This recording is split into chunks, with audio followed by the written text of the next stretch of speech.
nouvelle fait immédiatement la une des journaux et se répand dans le monde entier.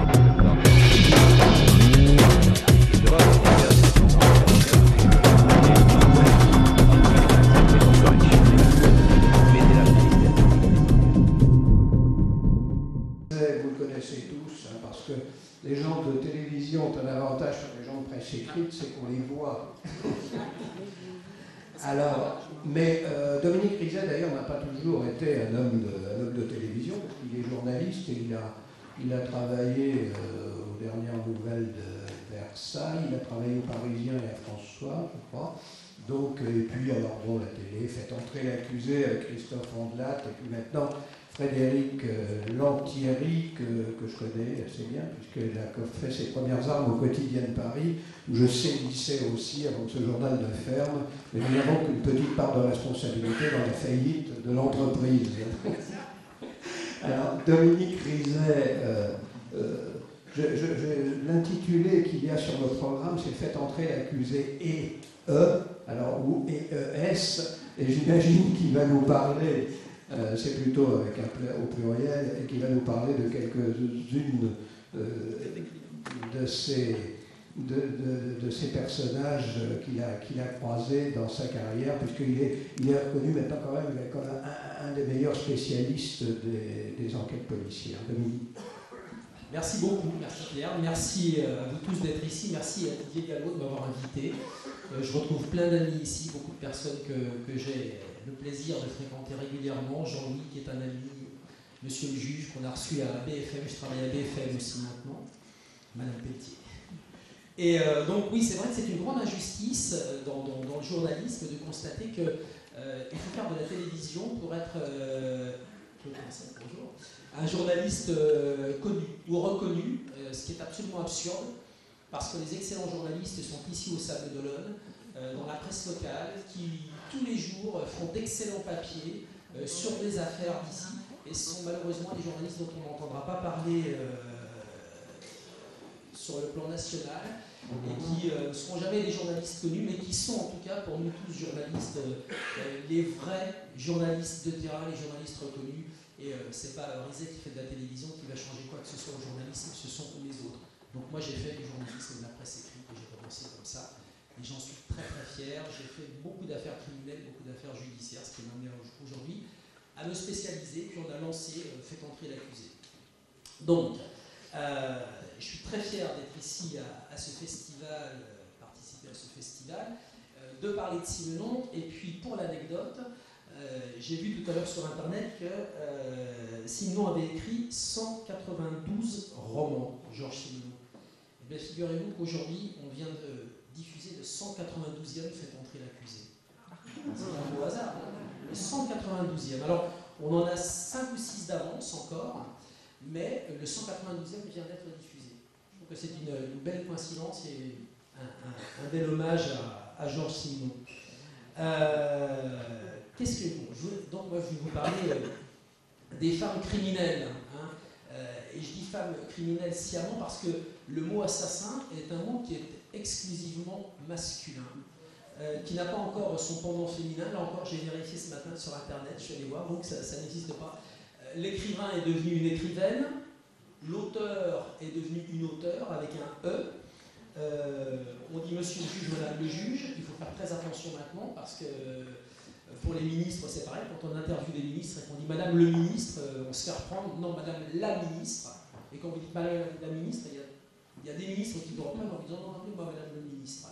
Donc ça devient quand même un peu compliqué, on marche sur la tête. Hein. Donc on ne connaît pas encore l'assassine, et c'est bien dommage. Et on connaît les phrases d'assassine. C'est bien dommage qu'un peu plus de parité. Ah ben, j'allais justement y venir. Nos esprits se sont croisés, nos anges gardiens se sont parlé. Donc un peu plus de parité, c'est dommage qu'un peu plus de parité ne soit pas instaurée dans ce domaine du crime, où les femmes excellent, où elles sont parfois capables de faire bien mieux que les hommes, parce qu'on le sait, rien ne peut arrêter une femme déterminée. Et j'avais écrit, on dit meurtrière, on devrait dire citadelle. Tant ces femmes sont inébranlables quand elles sont parties dans leur œuvre criminelle. Nos vedettes à nous, en fait, entrer l'accusé. Sur ces 192 films, on a une quinzaine d'affaires qui sont exclusivement des affaires qu'on a consacrées à des femmes qui ont une imagination extraordinaire, dont une, c'est la dernière que je vais vous raconter. Je vais vous raconter cette histoire parce qu'elle me fascine tellement, dans le bon sens du terme, dans la méthodologie et la détermination de celle qui a fait ça, que ce serait dommage qu'on passe à côté. Mais, avant cela, on a eu Sylvie Reveriego, qui était une aide-soignante à Tours et qui drogue en 1988 sa meilleure amie, Françoise Gendron, qui la découpe en morceaux, qui passe le réveillon de Noël avec ses enfants, alors que le corps de sa meilleure amie est sur le balcon, qui va le lendemain descendre avec l'aide de ses enfants les sacs poubelles, et qui va se débarrasser de la tête. Alors la tête, c'est souvent le morceau le plus difficile à passer, les femmes le savent bien. Et donc elle va se débarrasser de la tête en la mettant au micro-ondes et en l'écrasant ensuite à coups de marteau. Donc, bon appétit, dans une demi-heure, vous êtes là.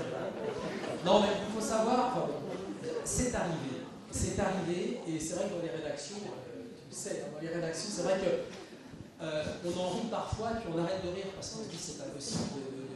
Mais c'est arrivé, et même les avocats le savent, les magistrats le savent. Par moment, il faut mettre un peu d'humour dans tout ça, parce que sinon on s'en sort pas et on va tous voir des psys.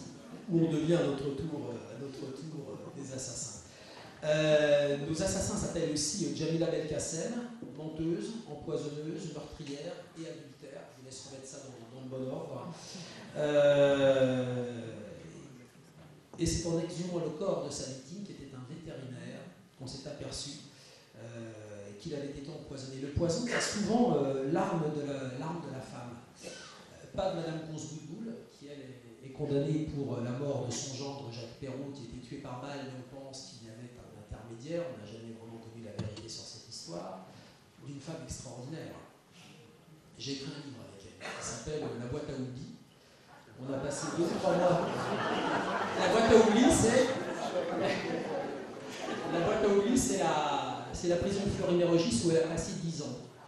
Donc on m'a proposé d'écrire un livre avec elle. Donc on a travaillé pendant 2-3 mois. Et elle était extraordinaire. J'allais la retrouver à Bois-le-Roi, où habitait sa fille, Dari Boudboul. Donc sortant de prison, elle était allée s'installer chez elle.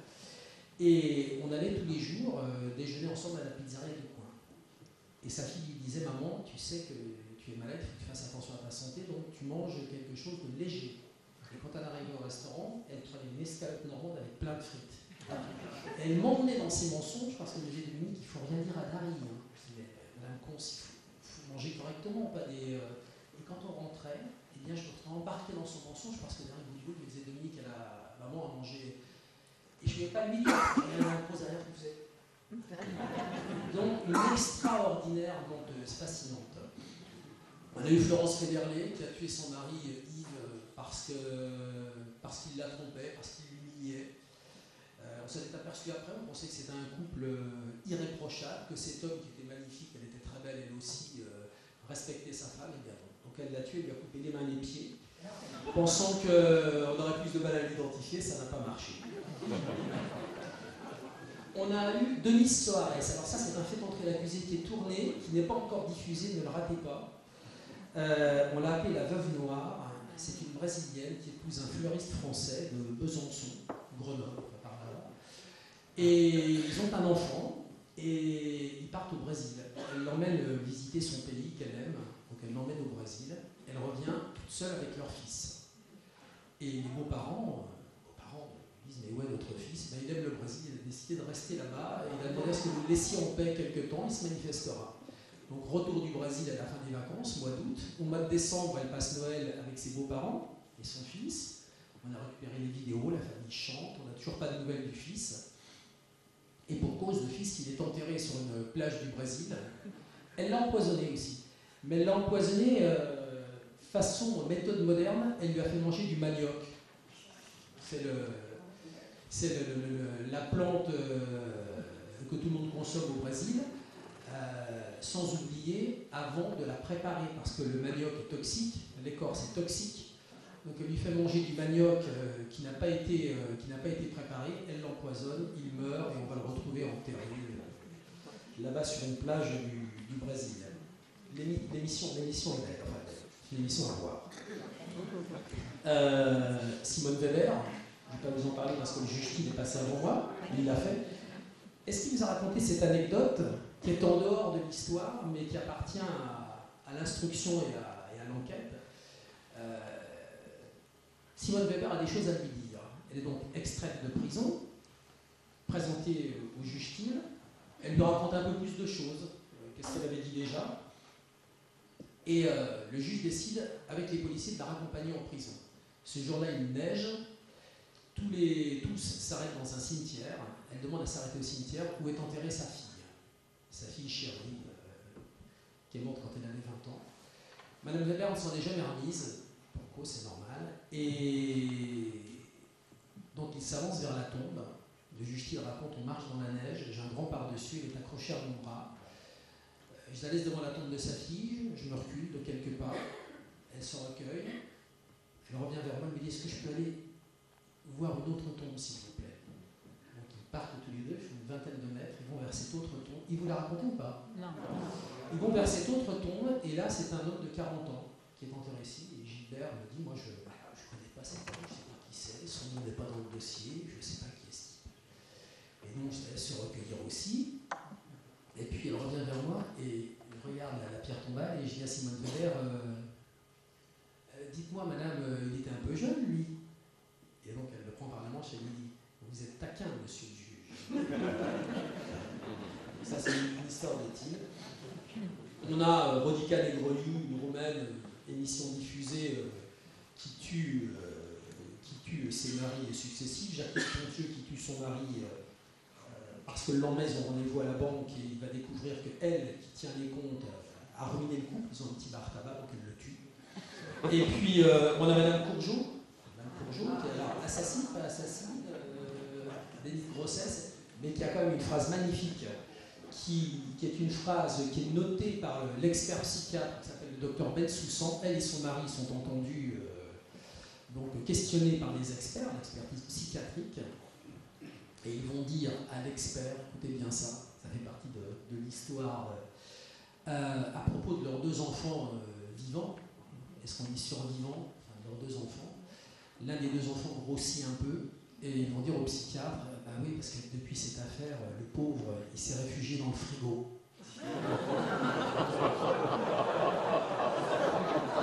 C'est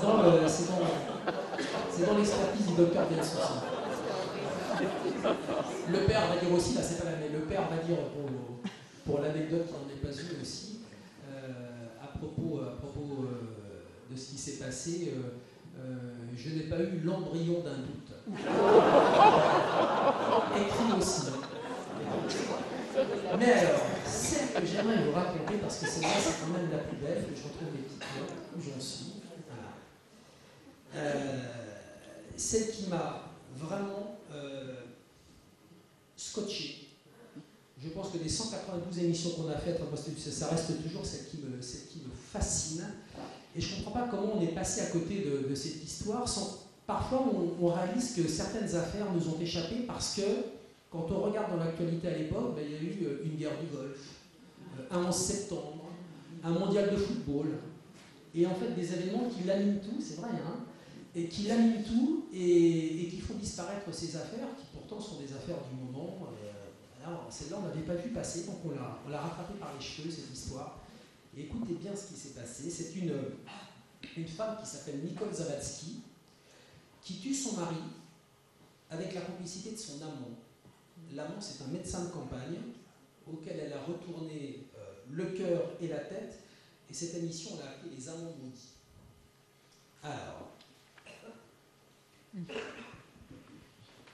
le 11 mars 1998, un major de l'armée de l'air, qui s'appelle le major Zawadzki, Jean-Paul Zawadzki, qui est un type magnifique, 1m90, sportif, beau, blond, des yeux bleus, qui est marié à Nicole Zawadzki.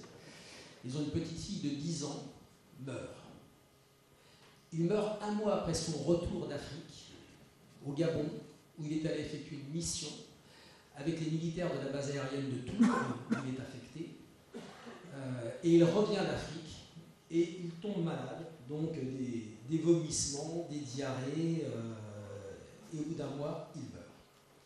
Il sera soigné à son domicile par le médecin de campagne, le médecin de famille, qui est un médecin de campagne qui s'appelle Michel Trouillard, Perrault. Ça ne s'invente pas non plus. Michel Trouillard Perrault, marié, 3 enfants, irréprochable, sa petite sacoche en cuir, qui est un vrai médecin mais qui ne ressemble pas grand-chose physiquement si on le met à côté du Major Zavatsky. Enfin, peu importe, c'est lui qui soigne le Major Zavatsky pendant un mois. Donc la situation empire très vite. Les copains du Major Zavatsky militaire viennent le voir et s'étonnent de le retrouver dans cet état, les yeux injectés de sang, lui un sportif. Donc le certificat de décès est délivré par le docteur Trouillard-Perrault, honneur militaire, enterrement. On place le corps du major dans un cercueil qui est mis dans un transal, un avion, un transal, qui va faire le tour de la région. Le major dit adieu à ses amis, l'avion se repose et on va enterrer le major dans un cimetière à Châteauneuf-sur-Cher. Fin de l'histoire. Sauf que le général Ponce, qui commande la base aérienne, demande à l'aumônier, je ne suis pas trop long là, ça va? J'ai encore une petite dizaine de minutes. Demande à l'aumônier d'aller visiter Madame Zavatsky, la veuve. Et donc l'aumônier vient une première fois, il appelle la veuve et elle l'attend. Donc quand il arrive, la veuve est en noir, il y a des photos du major dans la maison. Il retourne une deuxième fois en lui téléphonant, même dispositif dans la maison, puis il retourne une troisième fois sans téléphoner, et là, Madame Zavatsky, elle est en mini-jupe. Il y a un coupé BMW devant la maison qu'elle vient de s'acheter, 120 000 francs de l'époque, payé comptant, et là, le curé tombe sur son derrière. Il revient à la base, raconte l'histoire au colonel Ponce, qui convoque ces militaires qui habitent, le petit village s'appelle Sougy, c'est à côté d'Orléans, qui habitent le lotissement, et qui leur dit, les gars, qu'est-ce que c'est que cette histoire? Et les militaires, mon colonel, on ne sait pas comment vous le dire, mais la voiture du docteur Trouillard-Perrault, elle est souvent devant la maison. Puis elle était souvent devant la maison, d'ailleurs, quand il était en Afrique. Donc, le colonel Ponce appelle le commandant du groupement de gendarmerie et il lui dit j'ai un petit problème et l'enquête démarre. On décide d'exhumer le corps. Le colonel dit voilà, un des soldats est mort là-bas, peut-être qu'il a une infection, on va prétexter ça. Donc la justice décide l'exhumation du corps. Ça se passe un matin à 9h, le 2 juin 1998, et au moment, écoutez bien ce hasard extraordinaire, Madame Zavatsky est venue 2 fois au cimetière. L'exhumation, c'est 3 mois après la mort de son mari, elle est venue 2 fois. Au moment où l'exhumation commence, elle arrive à 9h avec un bouquet de fleurs. Les gendarmes vont vers elle. Elle est ici, l'exhumation a commencé. Les gendarmes appellent le juge, qui leur dit on récupère tout le monde. Voilà. Le corps du major à Paris et l'Institut médico-légal. On embarque Madame Zavatsky à la gendarmerie d'Orléans. On va chercher le docteur Trouillard-Perrault. Et tout va se passer en 48 heures de garde à vue. Madame Zavatsky est en garde à vue. L'autopsie se passe à Paris, docteur Lecomte. Quand elle autopsie le major, elle s'aperçoit que le bulbe rachidien n'était plus irrigué depuis au moins 4 ou 5 jours. Il n'y avait plus de traces de sang. Quand on coupe le bulbe rachidien, c'est du caoutchouc. C'est tout blanc. Il n'y a plus. Donc ça veut dire qu'il était dans le coma depuis au moins 4 ou 5 jours. Et pendant sa garde à vue, Madame Zavatsky dit, je ne comprends pas, le matin, je suis parti faire des courses, le matin de sa mort. Il a pris un bon petit déjeuner, et quand je suis revenu à 16h, il était mort. Donc elle a menti. Et là, les gendarmes récupèrent le docteur Trouillard-Perrault, qui sait très bien, il est à côté, dans une pièce à côté en garde à vue, qui sait très bien ce qui va se passer, il est médecin, il sait très bien que des analyses toxicologiques vont avoir lieu, qu'on va découvrir le poteau rose. Donc, il s'allonge, selon le langage des policiers, quand le policier est parti, il s'allonge, il raconte tout, il dit oui, voilà, c'est moi qui l'ai tué. Je lui ai administré des médicaments pendant 1 mois, je l'ai fait mourir parce que ce type est un salaud. Il battait sa femme, c'est un être cruel. À chaque fois qu'il partait en mission, elle était couverte de pansements, elle était battue. Sa fille de 10 ans m'envoyait des lettres, docteur, avec des dessins, Toutouille, elle l'appelait Toutouille, docteur Trouillard-Perrault, Toutouille, mon papa bat ma maman, fait quelque chose. Et puis sa tante aussi m'appelait, la tante de Nicole Zavatsky, en me disant docteur, vous êtes médecin de ma nièce, faites quelque chose, vous savez que son mari là-bas. Et on va découvrir que tout était faux. Madame Zavatsky portait des pansements et des bandages, mais en dessous il n'y avait rien. On perquisitionne chez elle, on trouve les fameuses lettres et les dessins de la petite... mais ce sont des dessins que Mme Trouillard-Perrault fait faire à sa fille sur une feuille, et ensuite elle imite une écriture d'enfant et lui dit « Docteur, mon papa bat ma maman ». On va chercher la tante qui n'existe pas.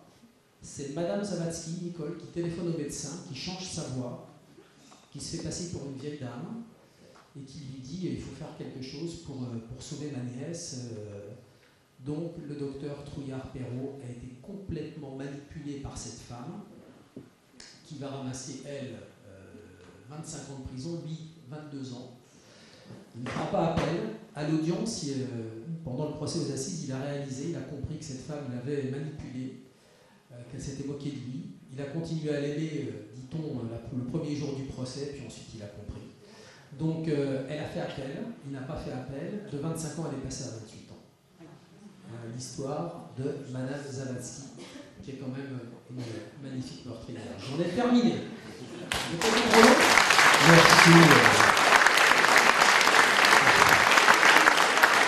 J'ai récupéré un micro qui fonctionne, donc nous sommes en progrès. Merci pour ces histoires croustillantes. Alors je ne voudrais pas que vous en concluiez que toutes les dames qui sont majoritaires dans cette salle sont animées d'intentions homicides aussi cruelles. Alors ce que disait mon confrère, c'est que l'actualité parfois occulte des choses comme ça.